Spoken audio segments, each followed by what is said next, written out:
Bien, bonjour à toutes et à tous. Donc j'ai le plaisir de faire une intervention devant vous aujourd'hui. Je travaille à l'Institut technologique FCBA. Donc on est un centre technique industriel et on est au service d'un certain nombre de professions. Alors, historiquement, nous étions surtout au service de la profession du monde du bois, la filière bois. Mais vous allez le voir, on ne travaille pas que sur la partie bois, puisque on accompagne des entreprises du secteur de la construction, de l'ameublement, et bien entendu, de plus en plus, ces secteurs sont multimatériaux, et je vais vous parler de tous les matériaux qu'on peut utiliser dans notre domaine. Alors, en France, il y a 18 centres techniques industriels, dont nous faisons partie. Peut-être que vous connaissez d'autres centres techniques industriels qui sont sur cette présentation. Le CETIM, c'est la mécanique, il y a des gens du cuir, le textile, le papier, donc il y a tout un tas de centres techniques. Et donc nous avons formé un réseau et nous nous côtoyons pour travailler sur un certain nombre de sujets ensemble. On est un des centres techniques les plus importants en taille, en tout cas. Nous sommes environ 350 personnes. Comme je le disais, notre histoire, c'est aussi de faire en sorte qu'on utilise plus de bois. Et donc nous travaillons non seulement sur la forêt, la sylviculture, comment sortir plus de bois de la forêt, qui va ensuite être transformé sous forme de panneaux, sous forme de bois massif. Et puis on a deux domaines sur lesquels ce matériau et d'autres sont associés, c'est le domaine de la construction et le domaine de l'ameublement. On est implanté sur 7 sites. Je suis personnellement installé à côté de Paris, à Champs-sur-Marne. C'est le site où il y a le siège et environ 150 personnes. Et on a un deuxième site à Bordeaux. Il y a aussi un certain nombre de personnes, puis des implantations plus petites dans différents endroits. Comme tout centre technique, on est là pour en fait accompagner un peu sous 4-5 formes, un secteur industriel ou individuellement des entreprises. Ce que nous appelons diffusion du savoir, c'est un peu ce que je fais ce soir, ce sont des conférences, ce sont des formations. Ce que nous appelons appui technique, c'est deux grands secteurs. Tout ce qui est conseil auprès des entreprises, vous allez voir, j'ai en charge cette partie-là, mais c'est aussi des laboratoires d'essais. On dispose de laboratoires importants, non seulement à Bordeaux, mais également à Paris. À Bordeaux, par exemple, on va être capable de tester échelle 1, une maison sur une plateforme sismique, pour vérifier si un certain nombre de nouveaux assemblages, nouveaux dispositifs ne posent pas de problème en cas, bien entendu, de phénomènes graves. Et puis, au niveau ameublement, on dispose de laboratoires qui permettent soit de tester globalement le produit, ça peut être ce fauteuil de salle de conférence, mais ça peut être un morceau du produit également, juste le revêtement textile, le cuir, ça peut être la mousse qui est à l'intérieur de ce matériau, ou ça peut être des tests également de comportement au feu, ou des mesures s'il y a un certain nombre de substances volatiles intégrées dans les matières qui pourraient provoquer des problématiques de santé. Et puis on fait beaucoup de travaux d'études et recherches, soit pour des entreprises individuelles, soit parce que des collectifs d'entreprises nous demandent de travailler sur différentes thématiques. Et on a deux particularités au FCBA. On est bureau de normalisation, donc les normes, les textes normatifs qui sortent aujourd'hui sont gérés pour un certain nombre par nous, pas tout seul bien entendu. On a encore des normes françaises qui apparaissent, de plus en plus européennes, voire internationales, et on est organisme certificateur.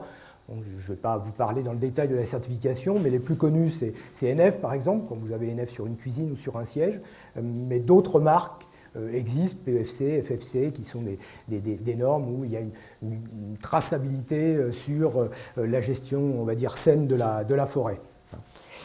Alors personnellement, j'ai en charge pour le secteur de l'aménagement des espaces de vie, alors on va dire ameublement, mais c'est plus large, ça peut être aussi bien dans le secteur domestique chez vous, ça peut être dans un hôtel, restauration, ça peut être les espaces urbains. Donc tout ce qu'on met à l'intérieur de ce type d'espace, nous le prenons en compte. Et donc j'ai en charge une équipe qui accompagne individuellement ou collectivement, je dis toujours ces deux aspects, dans les démarches d'innovation. Ça, c'est simplement un petit trombinoscope pour montrer que, je pense que c'est aussi ce que vous faites dans l'école, c'est une petite équipe, mais c'est une équipe complémentaire. On a des compétences diverses. On mélange des gens qui ont une formation de designer, formation d'ergonome, et formation d'ingénieur, alors ingénieur matériaux, ou dans d'autres spécialités, surtout deux domaines, le domaine de la santé de la nature, c'est-à-dire l'environnement, et le domaine de la santé humaine. Je suis plutôt venu vous parler de matériaux, de nouveaux matériaux, de l'intérêt de connaître un certain nombre de nouveaux matériaux. Mais pour moi, ça n'a de sens qu'à partir du moment où on a un raisonnement en termes de design, en termes d'innovation. Et nous, la partie matériaux, matériauthèque, c'est une brique d'une démarche beaucoup plus globale. Et cette démarche beaucoup plus globale, on l'a appelée le parcours innovation. Donc, je vais aller assez rapidement pour expliquer ce parcours, mais ça me semble important de ne pas être uniquement sur le matériau parce qu'il serait étonnant et intéressant. Il faut qu'il réponde à un certain nombre de préoccupations. Et vous allez voir, lorsqu'on accompagne une entreprise, par exemple, ou un collectif d'entreprises, on passe par un certain nombre d'étapes. Pour une présentation, c'est un petit peu linéaire, mais en réalité, il peut y avoir un certain nombre d'itérations, comme on dit, de bouclage. Mais on passe par un certain nombre d'étapes. Et notamment, la première étape pour nous, c'est de prendre en compte les attentes, les modes de vie, les comportements d'usage des futurs utilisateurs. Et dans utilisateur, on ne va pas mettre que le consommateur final. Ça peut être aussi un utilisateur intermédiaire. Quand on travaille, par exemple, pour des produits qui sont installés par des professionnels, nous prenons en compte les difficultés ou les particularités liées à la pose par un professionnel. Ça peut être un ballon d'eau chaude, ça peut être une cuisine ou autre. Donc, je vais rentrer un tout petit peu après dans le détail, mais donc, on décrypte les attentes des consommateurs ou des différentes cibles que nous visons, et toutes ces données que nous récupérons, nous nous en servons pour imaginer des nouveaux concepts. Souvent, il y a profusion de concepts, et ces concepts, on va en choisir un, deux ou trois, et avec l'entreprise, on va faire du développement technique pour concrétiser, et c'est là où notamment les matériaux peuvent intervenir, pour donc transformer ce concept en une solution technique. Alors on peut formaliser le produit sous différentes formes, j'en parlerai, notamment l'impression 3D. Mais il ne suffit pas d'avoir éventuellement analysé les attentes des consommateurs, d'avoir imaginé des concepts, quelquefois avec eux, quelquefois sans eux, parce que toutes les entreprises ne souhaitent pas forcément, au stade des réflexions, intégrer des consommateurs. On veut pouvoir valider également que ces concepts, ces idées, correspondent tout compte fait aux attentes que nous avaient exprimées les gens. Et donc pour ça, on va les tester. Alors soit physiquement, on a inventé un meuble de cuisine, on a prototypé le meuble de cuisine, on va reproduire une cuisine et on va demander à des utilisateurs de vivre dedans, en quelque sorte, soit virtuellement, parce que dans certains cas, c'est très coûteux de prototyper ou trop compliqué, et on va demander aux utilisateurs de le tester. Nous disposons, vous allez voir, d'un cave, d'un espace d'immersion dans lequel on rentre. En fait, il n'y a rien, mais on a l'impression que tout existe, et il y a des interactivités qui sont possibles. Et puis après, il y a tout un tas d'aspects conformité qu'il faut souvent prendre en compte. Comme je vais surtout m'attarder après sur la partie matériaux, je ne vous donne que des images sur les différentes étapes de ce parcours innovation. Alors, décrypter, ça veut dire aussi prendre en compte les tendances. Donc, tendance, on va regarder, notamment dans d'autres secteurs, si on travaille sur le secteur de l'ameublement, quelles sont les tendances technologiques ou esthétiques ou autres qui sont attendues. Le cœur de notre sujet ou de notre savoir-faire, c'est justement l'usage. Donc, on sait créer des communautés d'utilisateurs, et ces communautés d'utilisateurs représentatives des futurs utilisateurs, donc on va définir avec nos clients si c'est que des adultes, si c'est des adultes des enfants, si c'est que des Français, si c'est une vision internationale, si il faut prendre en compte des personnes âgées, des personnes à mobilité réduite. Donc il y a tout un travail déjà très très intéressant et assez pédagogique même vis-à-vis des entreprises qui n'ont pas toujours cette habitude. Et ensuite, quand on a constitué cette communauté d'utilisateurs, on va en fait les interroger. On va les interviewer, on va les observer. Donc là, c'est le travail des ergonomes. Pour ça, nous, on utilise 3 méthodes.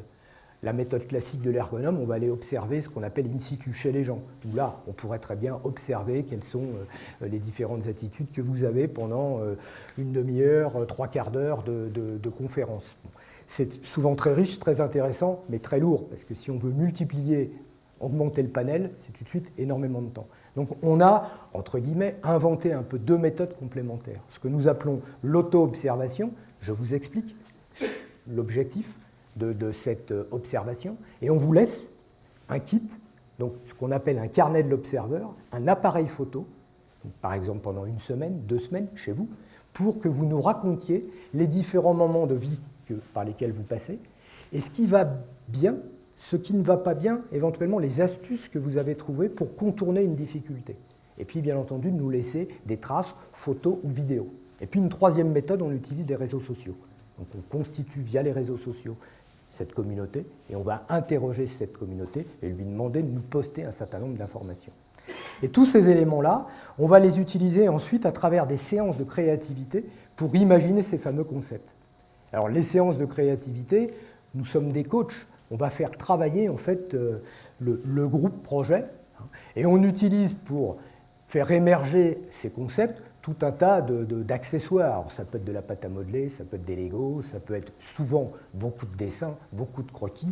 On découpe du carton, du papier, parce qu'on cherche à ce que les concepts soient également un peu formalisés. Et puis, bien entendu, donc, je ne l'ai pas présenté, mais souvent il y a une profusion de concepts. Je vous donne un exemple. On a travaillé, vous allez voir, on pourrait dire, tiens, ce n'est pas l'ameublement, mais on a travaillé pour un groupe qui fabrique des sèche-serviettes, des radiateurs et des ballons. Et donc, le problème était de savoir pourquoi le professionnel qui installe un ballon d'eau chaude chez un particulier achèterait plutôt celui du groupe qui nous a payé plutôt qu'un autre. Et les plombiers que nous avons interrogés, puisqu'ils faisaient partie de la communauté, nous ont dit une des difficultés pour nous, c'est de ne pas être plusieurs pour dépasser un ballon et pas être plusieurs pour installer le ballon. Ça suffit à faire émerger un certain nombre d'idées, comment éventuellement trouver des solutions pour qu'une seule personne puisse le déplacer et ainsi de suite. Voilà, c'est la démarche. Ça peut être quelquefois extrêmement simple, mais quand on n'est pas professionnel et qu'on n'a pas vécu l'expérience, on n'a pas forcément l'idée, détecter que c'était une des difficultés. Donc, on peut avoir beaucoup d'idées. Donc, dans l'exemple des ballons, il y a eu tout un tas d'idées pour faciliter le portage, faciliter l'installation. Le groupe a choisi un concept, deux concepts très exactement, un de portage et un d'installation. Et donc, après, on fait du développement technique. Donc, on va chercher comment concrètement fabriquer le dispositif qui avait été imaginé. Là, c'est un exemple de fauteuil, j'en reparlerai un petit peu après. Et lorsqu'on a commencé à faire de la conception technique, souvent, il faut trouver aussi un certain nombre de matériaux. Donc, je vais faire le focus tout de suite après. Donc voilà quelques images de la matériothèque que nous avons conçue il y a une quinzaine d'années maintenant et qui rassemble des milliers de solutions matériaux qui permettent, en fonction d'un projet, de sortir des sentiers battus. On peut réaliser un certain nombre de maquettes, y compris virtuelles, puisque là, ce sont des images de synthèse. Et puis voilà quelques images là, du Kiev.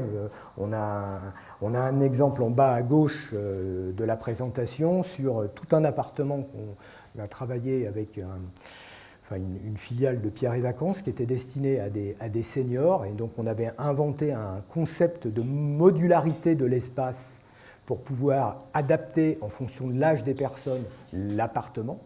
Et donc on a testé ce concept virtuellement, parce que c'est quand même assez compliqué à faire, et on a donc demandé à des seniors qui nous avaient expliqué au départ leurs problèmes, leurs difficultés.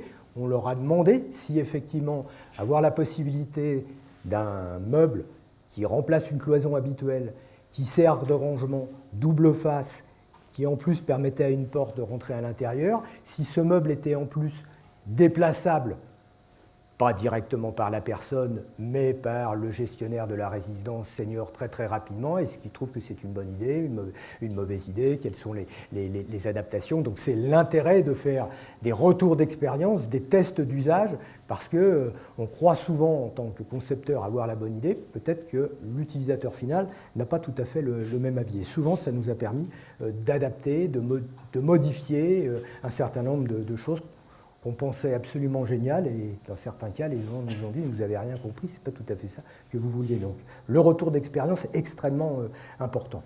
On peut évaluer tout un tas de paramètres ergonomiques.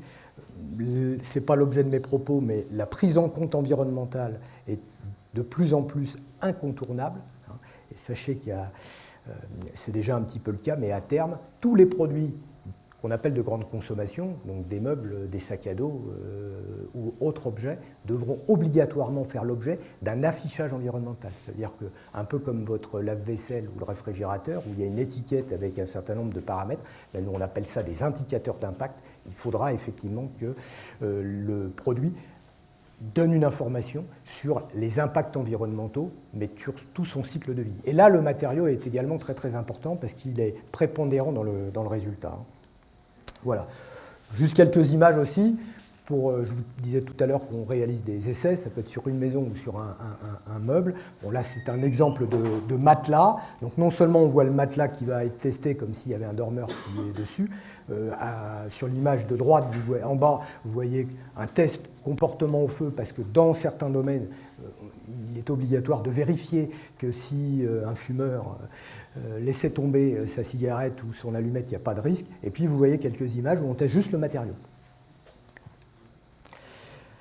Voilà, donc ça c'était la présentation générale, mais qui me semble importante pour bien contextualiser, parce que le matériau c'est génial, c'est extraordinaire, mais il doit répondre à un besoin, il doit répondre à une attente. En préparation de cette présentation, je racontais qu'il n'y a pas très très longtemps, une communauté urbaine qui voulait travailler sur un écoquartier est venue nous voir. Alors, comme on a l'image d'être des spécialistes du bois, en me demandant si on pouvait les aider à concevoir un banc en bois. Et ma réponse a été de leur dire, mais pour votre espace partagé, votre espace public, est-ce que c'est vraiment un banc qu'il faut? Et est-ce qu'il faut qu'il soit vraiment en bois? Il serait intéressant d'abord de demander à des utilisateurs qu'est-ce qu'ils aimeraient faire dans cet espace public, et compte tenu des usages du plus jeune au plus âgé, d'imaginer des aménagements urbains, mais qui ne sont pas forcément... Et on a abouti à des produits qui sont loin d'être des bancs, qui sont beaucoup plus intéressants, beaucoup plus complexes pour répondre à toutes les activités. On a un peu de bois, mais on n'a pas forcément non plus que du bois. Donc, pour moi, le matériau est au service, quelque part, d'un projet. Alors, c'est vrai que dans certains cas, un nouveau matériau, peut-être que certains que je vais présenter, peuvent être à l'origine d'une idée. C'est vrai que dans certains cas, en découvrant le matériau, on se dit, mais tiens, je pourrais inventer tel produit, alors que sinon, on n'aurait pas eu forcément envie de développer ce concept de produit. Mais quand même, pour moi, il est souvent au service d'une réponse fonctionnelle, technique, économique ou autre. Il y a maintenant une quinzaine d'années, alors, avec l'équipe, parce que j'ai en charge cette équipe, mais bon, tout seul, je suis rien. Bon, on a, à la demande des professionnels, les architectes, les artisans, les agenceurs, les fabricants de meubles, ils nous ont demandé de créer un centre de ressources sur les nouveaux matériaux. C'était bien conscient qu'ils utilisaient toujours les mêmes matériaux. Alors celui qui a l'habitude de travailler le bois, les dérivés du bois, il va travailler toujours du massif, du panneau de particules, du PPSM et autres matériaux. Celui qui a l'habitude du métal, et ainsi de suite. Et souvent, c'est compliqué pour eux de découvrir qu'il existe d'autres matériaux. Et donc on a créé ce centre de ressources qu'on appelle Innovatech, qui pour nous est un incubateur d'innovation parce qu'il permet de faire découvrir un certain nombre de matériaux, de nouveaux matériaux. On ne recherche pas que les nouveaux matériaux, on cherche nouveaux matériaux, des nouveaux procédés de transformation des matériaux, par exemple comment on peut sur du verre graver via un faisceau laser à l'intérieur de ce verre, alors que les parois, face et contreface, restent complètement lisses. Et puis également de plus en plus des systèmes. Dans ce système, on va mettre une association, par exemple, d'un matériau, X ou Y, du bois ou autre, avec un dispositif d'éclairage. On a de plus en plus l'association de différentes composantes à l'intérieur. Et autre point important également, c'est que tout compte fait, je parle de nouveaux matériaux, de nouveaux procédés ou de nouveaux systèmes, mais en réalité, ils ne sont pas si nouveaux que ça. On va chercher, par transfert technologique, à faire découvrir à nos secteurs de l'architecture intérieure, de l'agencement et autres, des matériaux qui existent déjà dans d'autres domaines. Donc en gros, on fait de la veille dans le sport, dans le médical, dans le transport, dans l'habillement. On découvre des matériaux qui nous paraissent intéressants, ou des procédés qui nous paraissent intéressants, pour les transférer vers d'autres secteurs.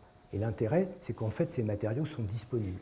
Oui, on a des matériaux, on va dire, de laboratoire, parce que sinon, on nous dirait, mais vous n'êtes pas à la pointe du progrès, mais c'est minoritaire chez nous. Oui, on a les technologies qui permettent par frottement de souder le bois sans aucun lien. Bon, mais ce ne sont pas des procédés tellement utilisés aujourd'hui. On les a, mais majoritairement, on a des matériaux qui sont disponibles. Tout ce travail de veille va nous permettre de faire découvrir à nos clients les différents matériaux, et c'est vrai que c'est très inspirant parce que vous allez le voir, quelques exemples. Enfin, moi, je trouve en tout cas que certains de ces matériaux sont étonnants et donnent envie d'être utilisés. Et puis, bon, on est, nous, interface, puisque d'un côté, on va avoir notre client, designer, architecte d'intérieur ou fabricant de produits d'ameublement, et d'un autre côté, il y a des fournisseurs. Notre rôle, c'est de faire en sorte que ces deux secteurs, ces deux typologies d'entreprises se rencontrent et puissent après faire des affaires. Alors, concrètement, nous sommes installés dans plusieurs endroits. On a une matériothèque près de Paris, on était dans Paris auparavant. Voilà une image de la matériothèque. On a à peu près 3000 matériaux nouveaux. Chaque année, on enlève certains matériaux et on en rajoute d'autres. On ne cherche pas à avoir... on n'en aurait pas les moyens, n'importe comment, des hangars où il y aurait tous les matériaux disponibles. Tous les matériaux sont présentés dans des petites mallettes parce qu'il faut être assez organisé, avec à chaque fois des échantillons à l'intérieur, une documentation du fournisseur, et puis toujours des codes. Vous allez voir, on va faire un lien avec la partie base de données, puisque vous voyez juste en dessous, ça nous sert d'espace d'exposition. On a une base de données. Alors, désolé, ce n'est pas très lisible, mais on a un site innovatech.fr. Quand vous allez sur le site, vous pouvez accéder à certaines rubriques, et notamment une rubrique qui est une base de données, où là, on va interroger le dispositif. Alors, quand vous êtes chez nous, vous pouvez fouiner, chercher, ou avec notre aide, parce que vous nous expliquez un projet, on va vous proposer un matériau en vous disant peut-être que vous pourriez utiliser ça dans le cadre de votre projet, mais ça peut être vous qui êtes à la recherche. Bien entendu, en trouvant ce matériau, là je l'ai amené comme ça, mais dans la mallette, vous allez trouver le code. On va sur le site, on tape le code et on trouve derrière toutes les informations techniques sur le matériau et les coordonnées du fournisseur. On peut le faire dans l'autre sens. On recherche un matériau en disant je cherche un panneau léger qui a un comportement au feu particulier et il va vous proposer donc toutes les solutions qu'il a trouvées avec le code et puis on va chercher dans la matériothèque. Si c'est à distance, on trouve n'importe comment les coordonnées du fournisseur et les caractéristiques, suffit d'éditer la fiche. On voyait un exemple même présenté. Alors sur la partie gauche, c'est quand on l'a interrogé, il a proposé la 2, 4, 6, 8 qui apparaissent sur l'image, 8 solutions. Et sur la partie droite, c'est en fait la fiche qui sort sur chacun des matériaux. Et on a tout un tas d'images également qui présentent l'usage actuel. On cherche aussi à détourner, comme je vous le disais. Alors, je vous incite, c'est gratuit. Vous allez sur le site innovatech.fr. On publie chaque mois une news qui s'appelle la lettre de l'innovation. Vous mettez votre adresse mail et vous la recevrez tous les mois dans votre boîte aux lettres électronique. Sur cette news, on communique sur un certain nombre de salons, de témoignages. Et systématiquement, on a des petits dossiers sur les matériaux et on présente quelques matériaux que nous avons trouvés intéressants et qu'on a envie de faire connaître. On organise également on fait des recherches sur des thèmes. Ce sont des thèmes qu'on considère d'actualité ou parce qu'on nous a demandé de travailler sur ce sujet. Et ces thèmes aboutissent très souvent à une exposition et à la publication d'un catalogue. Alors là, je ne vais pas pouvoir le faire, je l'ai fait à table à midi. Mais on a, parmi tous les thèmes que vous voyez apparaître, on a travaillé il y a maintenant 2 ans, je crois, on a travaillé sur un thème qui est les matériaux du bien-être. Travailler l'approche sensorielle en fait. Et on avait appelé cette exposition matériothérapie. Et souvent les catalogues, au-delà d'être en fait un rappel des matériaux qui étaient dans l'exposition, c'est pour nous aussi l'occasion de faire une démonstration. Alors vous ne le voyez pas vraiment, il va falloir que vous me croyiez. Ici vous avez une petite bouteille et en fait vous avez un pelliculage particulier sur cette bouteille et dans le pelliculage il y a une micro-encapsulation. Donc ce sont des petites capsules. Ces capsules, elles pourraient très bien se exploser sous différents phénomènes. là, elle va exploser parce que je la frotte tout simplement. Donc, phénomène mécanique, la petite capsule explose et elle libère une odeur. Donc, si je sens la bouteille ou si je sens mon doigt, je sens une odeur d'eucalyptus. Mais on pourrait imaginer que d'abord que ce soit une autre substance, ça pourrait sentir l'orange, le chocolat, mais ça pourrait être aussi, à l'intérieur de la capsule, ce qui existe aujourd'hui, hein, bien entendu, sont des produits de soins. Par exemple, il y a des bandes pour compresser la jambe ou on va dire des chaussettes, pour être simple, hein, qui sont micro-encapsulées et libèrent progressivement une substance pour soigner. Mais le phénomène qui permet d'exploser cette capsule pourrait être aussi autre, chaud, froid, humidité. Donc c'est extraordinaire. Voilà. Donc, vous voyez, typiquement dans une exposition où on présente sur chacun des thèmes, sauf erreur, il y a à peu près 80 matériaux du bien-être. Donc on raconte une histoire, on a sur un sujet creusé, il y a tout un tas de voies qui ont été imaginées, hein, il n'y a pas celle-ci, et il existe des solutions techniques extrêmement intéressantes. Alors, quand je disais tout à l'heure, ça peut être la réponse parce qu'on veut, par exemple, on travaille sur un meuble et on voudrait parfumer le meuble. Hein, c'est un des sujets qui m'intéresse. Je trouve qu'auparavant, on avait des meubles qui avaient une certaine odeur parce qu'on mettait dessus de l'encaustique, on mettait de la cire d'abeille. Donc, bon, pour le protéger, on lui apportait une finition qui elle-même avait une certaine odeur. Alors, je ne voudrais pas m'attirer des ennemis, mais aujourd'hui, c'est vrai que le formaldéhyde dans le panneau part forcément une odeur extraordinaire, et je me dis, on pourrait travailler sur justement le parfum des meubles, hein, et ça pourrait être une solution qui est que, je sais pas, chaque fois qu'on touche son meuble, qu'on touche sa poignée de meuble, qu'on ouvre une porte, ça libère une odeur. Voilà, c'est peut-être un concept à développer. Alors voilà, on travaille sur tout un tas de thèmes. Ce que vous voyez apparaître, là, j'ai amené juste quelques catalogues. Donc là, c'était sur le bien-être. Là, c'était comment on peut obtenir de la souplesse, mais pas forcément avec des matériaux souples. Classiquement, on va prendre une mousse polyuréthane ou du latex, hein, puis sur un siège, vous enfoncez à l'intérieur et donc c'est confortable. On peut obtenir la même chose par des matériaux extrêmement rigides, mais qui, par un découpage, vont pouvoir, par exemple, se déformer. Donc, comme ils contournent le corps, vont apporter une notion de confort. Pareil, il y a une soixantaine de solutions. Et puis un dernier exemple de thèmes que nous avons traités parmi tous les thèmes. Caméléon, c'était de montrer comment des matériaux sont changeants. Alors, le changement, un exemple assez étonnant, assez bluffant même, c'est les matériaux à changement de phase. Hein, ce qui fait que, en fait, par une montée en température, il va y avoir un changement de phase qui va rafraîchir. C'est pas théorique, ça existe. Hein. Dans les vêtements de montagne, de haute montagne, on a aujourd'hui des vêtements, des chaussettes qui sont à changement de phase et qui permettent donc d'inverser le phénomène. Dans le même thème, on a des matériaux qui, par exemple, lorsqu'il y a de l'humidité dessus, font apparaître un motif, alors que sinon on ne le voit pas. Alors ça peut être uniquement pour travailler sur une scénographie, hein, mais il pourrait peut-être y avoir un rôle de signalétique. Bon, voilà. Donc nous, au-delà de l'exposition qu'on a fait, si un client venait nous voir en disant « je travaille sur un espace extérieur et j'aimerais pouvoir donner une information à l'utilisateur », on pourrait être amené à proposer cette solution technique en disant on connaît ce matériau qui va donc faire apparaître peut-être un graphisme particulier compte tenu que c'est humide et quelquefois on ne le voit pas. Hein. Là c'est simplement pour montrer les partenariats ou les clients avec qui on travaille sur ce type de sujet. Donc c'est très large, vous voyez, au départ on pourrait dire on est plutôt ameublement, architecture d'intérieur, mais en fait en favorisant le transfert technologique, des secteurs, bien sûr le transport, le luxe, l'aérien, ils font appel à nous. Alors, je voulais faire aussi un petit focus sur un thème que nous avons traité récemment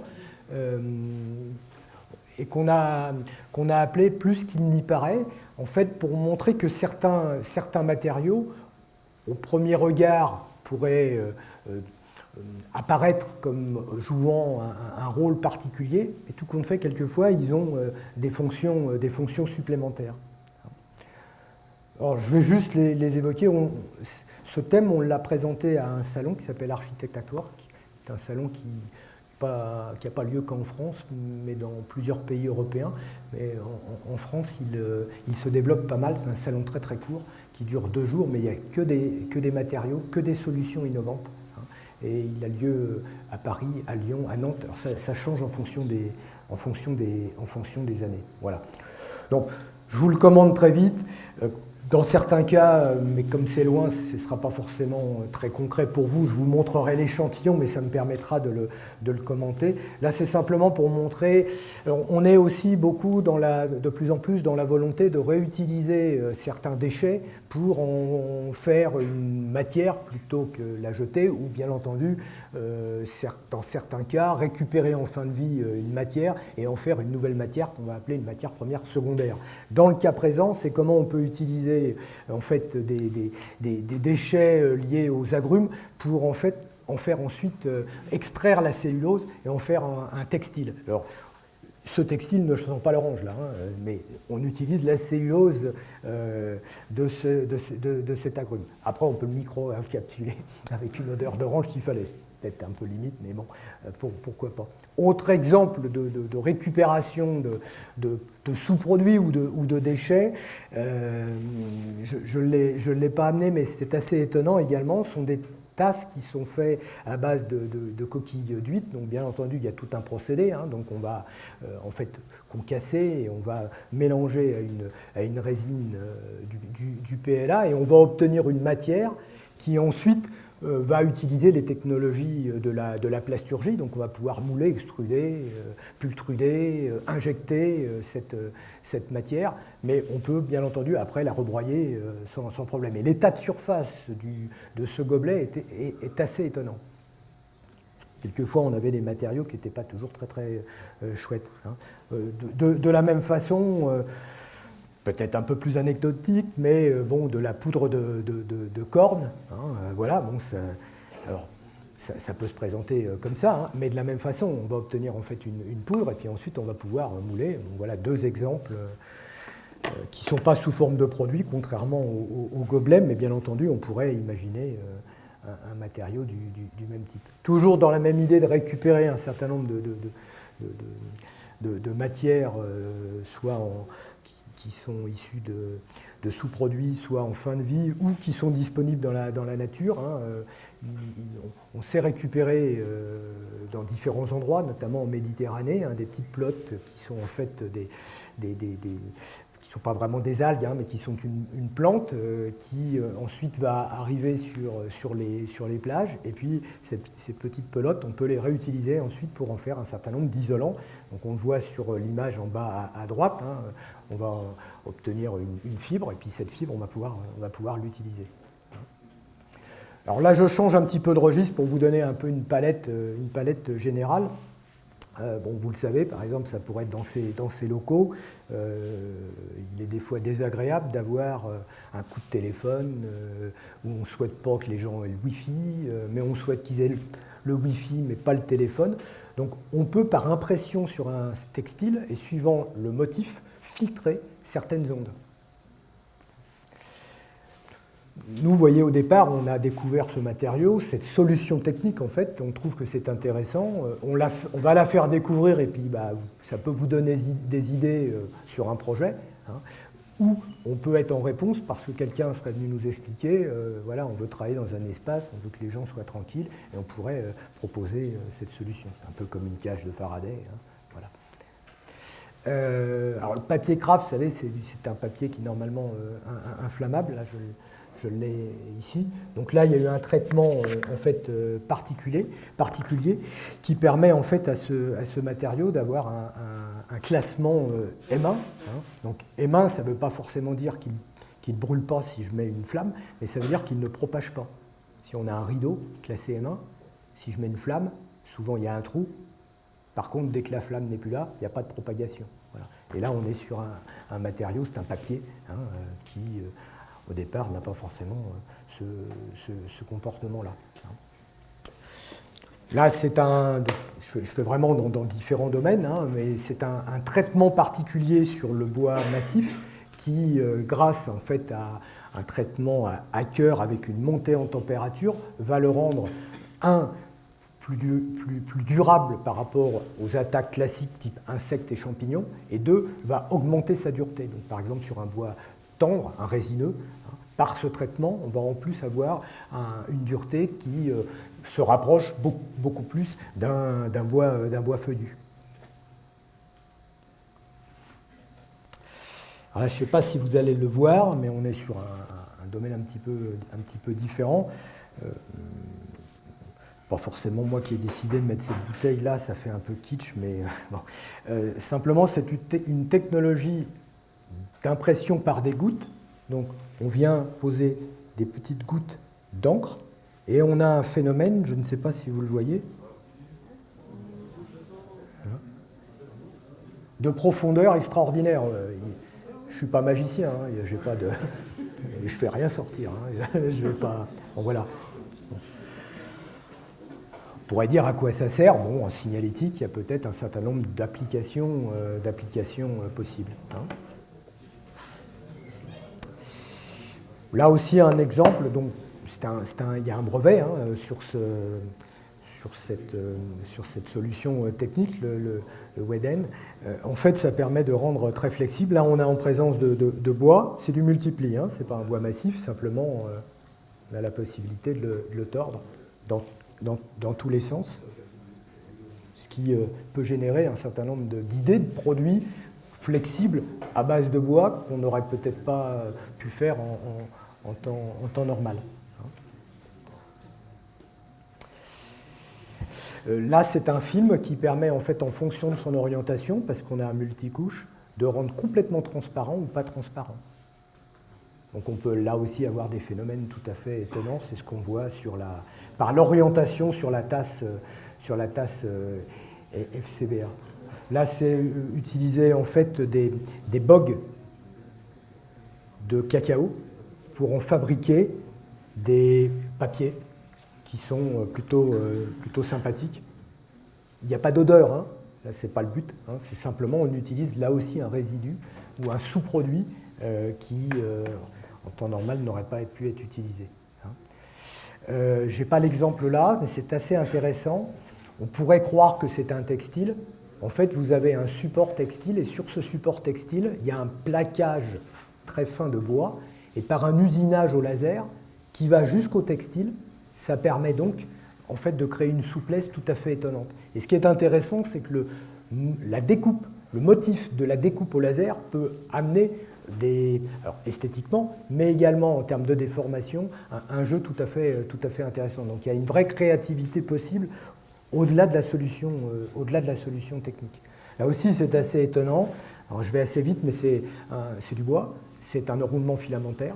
Hein, et donc ça permet d'avoir un tube en bois. Bon, vous voyez l'exemple là de faire un cadre de vélo, mais avec une résistance absolument extraordinaire. Hein, voilà. Alors les matières à base de poudre minérale plus une résine, il en existe beaucoup. Nous, on en a repéré un certain nombre. On connaît souvent le corian, hein, mais bon, on est un peu sur le même registre. Hein. Là, c'est intéressant également, c'est comment utiliser les vitrages qui existent un petit peu partout, mais en ayant des cellules photovoltaïques. Alors là, on le voit, je n'ai pas forcément l'exemple le plus transparent, mais il y en a plusieurs, comme vous voyez sur l'image, est intégrée à l'intérieur du verre une cellule photovoltaïque, ce qui fait que votre vitre devient en fait un capteur et va pouvoir alimenter derrière la lumière, un radiateur ou autre. Il y a des réflexions un peu similaires, mais pas par transparence, sur des tuiles de toit. Voilà.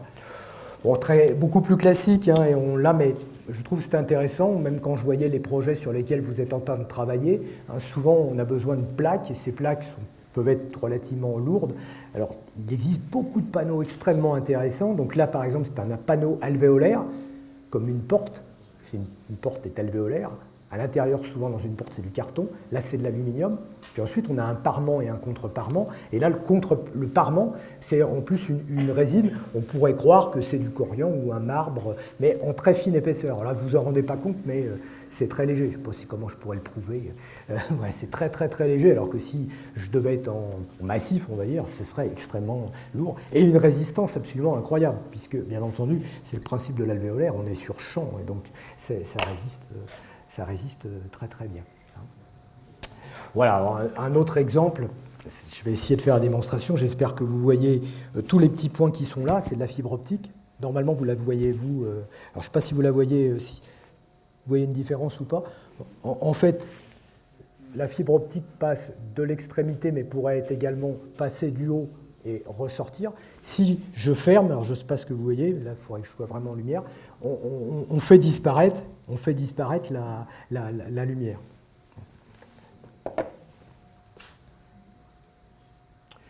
Voilà, et là c'est intéressant aussi. C'est pas du verre, c'est de la céramique transparente. En tant que telle, on pourrait en parler très longtemps, donc... Voilà, alors pour terminer, compte tenu du temps qui passe, tout ça, comme je vous le disais, n'a d'intérêt qu'à partir du moment où on travaille sur un projet. Alors, quelques exemples, je vous passe vraiment des images très très rapides, où on a accompagné, là c'est Laurent Grélin qui est un designer, qui est venu nous voir, il avait un projet, et on a pour lui, alors non seulement travaillé sur l'ergonomie, parce que son fauteuil n'était pas forcément parfaitement adapté, mais en plus on lui a proposé un certain nombre de solutions au niveau des matières. J'ai malheureusement pas le temps de développer, hein, je vous donne quelques images seulement. Voilà. Alors, un autre cas, je ne sais pas si ça fait un lien avec la conférence de la dernière fois, mais un client, une marque qui est assez connue, qui s'appelle Stener, je ne sais pas si vous connaissez les fauteuils Stener, bon, avait travaillé avec un artiste qui est assez connu, qui s'appelle Richard Orlinski. Alors, Richard Orlinski fait des gorilles de grande dimension, vendus généralement aux alentours de 200 000 € et installés par hélicoptère dans des endroits un petit peu luxueux. Il avait dessiné un lit transparent. Voilà. Et donc, on nous a demandé, à vous, techniciens, faites en sorte que ça fonctionne. Hein. Et alors donc, on a cherché, on a fait de la conception pour que techniquement le produit il soit solide. Hein. Et puis on a cherché, donc on a fait une structure métal extrêmement fine cachée sous le matelas, et puis un capotage, et vous cherchez différentes matières. Donc vous voyez, notre travail, ça va être aussi, et ça je vous incite à faire un peu un état de l'art, dire mais quelles sont toutes les solutions qui existent, et quelles sont les particularités, avantages, contraintes de chaque solution. Celles qui se rayent pas, qui sont déformables. Hein. Et puis, bon, voilà, donc on a fait les différents dessins. Voilà un petit peu ce que ça pouvait donner. On aime ou on n'aime pas. Hein. Là, c'est plus le travail technique dont je vous parle, mais on peut avoir des fois des problématiques pas forcément très simples à traiter. Hein. Un dernier exemple sur un couffin, je vais directement au couffin. Donc on nous a demandé de travailler sur un couffin. On a regardé tout un tas de solutions qui étaient disponibles. Et là, on avait toute une évaluation environnementale également à prendre en compte. Hein. Donc on a non seulement identifié les matériaux qui permettraient de faire cette coque, mais en plus quels sont les impacts environnementaux des solutions qu'on propose pour, à la fin, trouver une solution et qui a été à base une structure à base de lin tissé, hein, avec une résine qui a permis effectivement d'avoir une résistance très très importante tout en ayant une légèreté assez forte. Voilà. Et puis un dernier exemple, c'est un petit peu décalé, je vous parlais tout à l'heure des problématiques de fin de vie. On a travaillé pour un organisme qui s'appelle Ecomobilier qui gère qui gère la filière de fin de vie des produits d'ameublement. Et puis pour eux, on devait identifier ce qu'on appelle des perturbateurs de recyclage.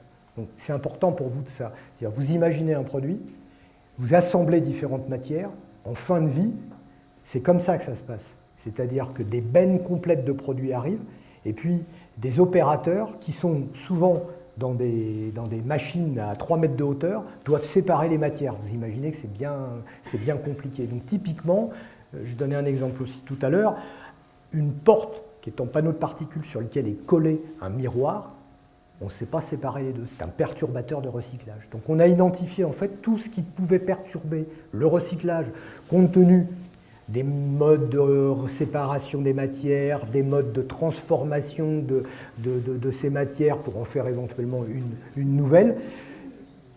Tout ça se présente sous forme d'un kit. Je crois qu'il est disponible sur le site d'Ecomobilier quand vous y allez. Vous devez pouvoir même le télécharger. Donc c'est un peu, il ne faut pas faire ça. Et on commence. On a proposé un certain nombre de solutions qui permettraient de remplacer la solution perturbante.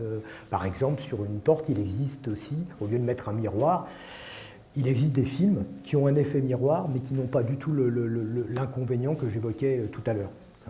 Voilà, donc là, c'est simplement pour montrer qu'on a traité ça sous forme de fiche par typologie de produit. Voilà.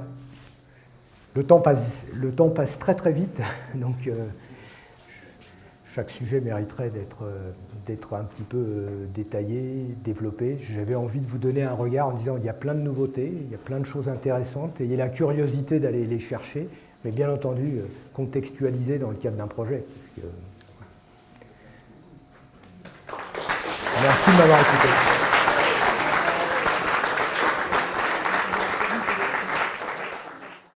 À un moment, vous avez parlé de soudure sur bois. Juste si vous pouvez expliquer un peu comment ça marche, comment vous faites pour que le bois ne brûle pas en fait. Si c'est par frottement, comment vous contenez? Alors, je ne suis pas un spécialiste de la technologie, mais c'est l'école d'Épinal qui a travaillé sur cette technologie. Donc par en fait une fréquence bien choisie, et donc on va frotter du bois. Il y a une partie de la composition du bois qui va ensuite monter en température, fusionner, et donc on a un phénomène de collage sans pour autant qu'on ait rajouté une colle blanche ou autre matière. Après, pour rentrer plus dans le détail, soit je pourrais vous envoyer des infos, soit vous allez le trouver, si vous faites soudage du bois école d'Épinal, vous allez trouver des informations. Par contre, le procédé est compliqué parce qu'il faut créer une fréquence particulière. Vous imaginez bien, sur certaines pièces, encore plus si ce sont des pièces en forme, c'est extrêmement compliqué de l'utiliser, par exemple, pour dire je vais coller sans rajout un pied de chaise avec la traverse de la chaise. Donc, c'est un exercice intéressant. Donc c'est typiquement des choses qui, aujourd'hui, il y a une recherche qui a été faite, il y a une solution. Par contre, c'est peu utilisé. On l'a référencé parce qu'on a trouvé que c'était intéressant. Merci beaucoup. Bonjour, ce serait pour essayer de comprendre comment vous récupérez en fait vos coquilles d'huîtres pour les transformer en un plastique. Alors, nous on récupère rien. Hein, nous. Bon, c'est typiquement des filières qui sont organisées pour récupérer des produits et ensuite en faire quelque chose. Hein. Je parle surtout de la transformation, en fait, la récupération, c'est pas... Ah bah, ce que je sais, hein, c'est qu'ils vont broyer la matière, puis ensuite la poudre qu'on a au même titre que la poudre de corne ou la poudre minérale quand on va faire ce qu'on appelle un solid surface. Hein. Donc cette poudre elle va être associée à une résine qui peut être issue du pétrole ou pas issue du pétrole, et ensuite cette pâte, on peut la mouler, l'injecter, l'extruder, la pultruder. C'est ça le principe. Mais en fait, c'est une charge en quelque sorte. Ce qui est intéressant, c'est de se dire quelle est l'origine d'une résine et quelle est la charge qu'on peut mettre en fonction du produit qu'on veut créer. Dans certains cas, si c'est une poudre, ça peut suffire. Dans d'autres cas, il faut des fibres plus courtes. Quand on parle par exemple de bois polymère, c'est le même principe. Hein, on va avoir soit de la poudre de bois, soit donc une sûre, soit éventuellement des fibres courtes de bois, parce qu'on veut plus de résistance. On va ensuite le mélanger à une résine, et cette pâte, on va ensuite la mettre par exemple dans une filière qui permette de faire une lame, comme on fait une lame de planche à voile, par exemple. Merci. Je voulais savoir, selon vous, dans la grosse industrie, sans réelle spécification, sur quels matériaux, dans le futur, il faudrait miser ?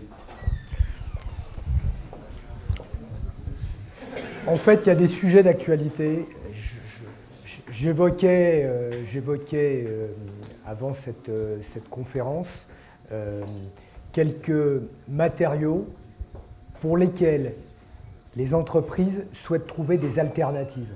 Je ne sais pas si je vais répondre à votre question, mais typiquement, le panneau de particules, donc surfacé, mélaminé, opaque, vous savez, c'est-à-dire qu'on va mettre une feuille d'écorce dessus, qui est un composé de particules de bois et d'un liant où on trouve du formaldéhyde, on veut trouver d'autres solutions. Donc, il y a et les attentes, soit pour la nature, soit pour la santé de l'homme, prennent de plus en plus d'importance.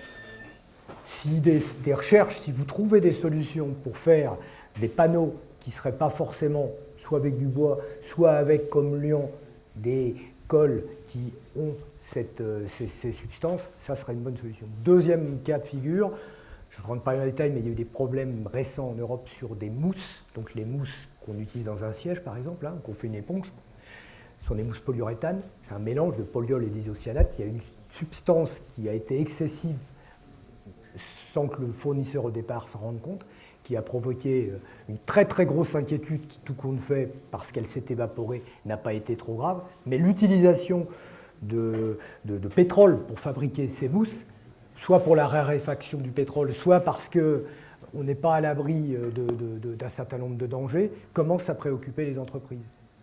Et si on trouvait une idée pour fabriquer une mousse, un matériau alvéolaire qui n'est pas à base de pétrole, un deuxième sujet. Je pense que toutes les matières qui, par leur composition aujourd'hui, soit sont des matières non renouvelables, soit des matières qui présentent quand même un certain nombre de substances qui sont préoccupantes, s'il y a des alternatives, ce seraient des très très bonnes solutions. Et le panneau est un vrai sujet. Vous savez, le meuble est devenu essentiellement fait à base de panneaux. Peu importe les marques que vous connaissez tous, donc trouver d'autres solutions, ce serait assez intéressant. Mais peut-être que la solution, ce n'est pas que le panneau. Ça peut être aussi une conception différente. Et quand on fait un meuble de cuisine, on a un caisson, puis à côté, on remet un autre caisson. Donc on a un côté, puis on a encore un autre côté qui est à côté. Donc on a deux parois latérales verticales. Il y a peut-être des idées à avoir pour diminuer la quantité de matière tout en assemblant. Bon, voilà, moi j'aime bien ne pas seulement être dans l'alternative d'un matériau, de remonter d'un cran en termes de conception. Alors je vais poser la dernière. J'ai vu que vous utilisez un cave, oui. Et donc la réalité virtuelle, et vous faites l'utilisation de la réalité augmentée dans le processus de conception.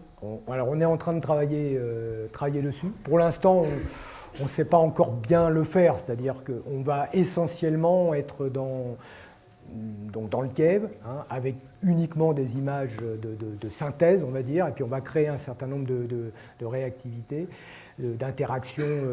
Par contre, ce qui nous intéresse, ce serait, dans les études d'usage que je vous présentais, d'être capable, in situ, de pouvoir montrer effectivement une évolution par rapport à ce qui existe. Donc on est sur ces sujets-là, on est en train de regarder est-ce que technologiquement, parce qu'il faut aussi qu'on soit facilement capable d'utiliser ces technologies, parce qu'il y a beaucoup de choses. Donc masque, casque, tablette, oui, on est vraiment en veille permanente et on est en train de prévoir un certain nombre d'acquisitions d'équipements sur ce sujet. Ce que nous souhaitons, c'est que les fichiers numériques que nous avons créés, qui peuvent être utilisés pour projeter dans le cave, puisque ce sont des vidéoprojecteurs, qui sur chacune des faces donnent une image et puis qui bougent en fonction de lunettes qu'on a à l'intérieur, que les mêmes fichiers puissent être utilisés par d'autres technologies, parce que sinon ce serait extrêmement compliqué. Merci. Voilà. Merci à vous. Merci.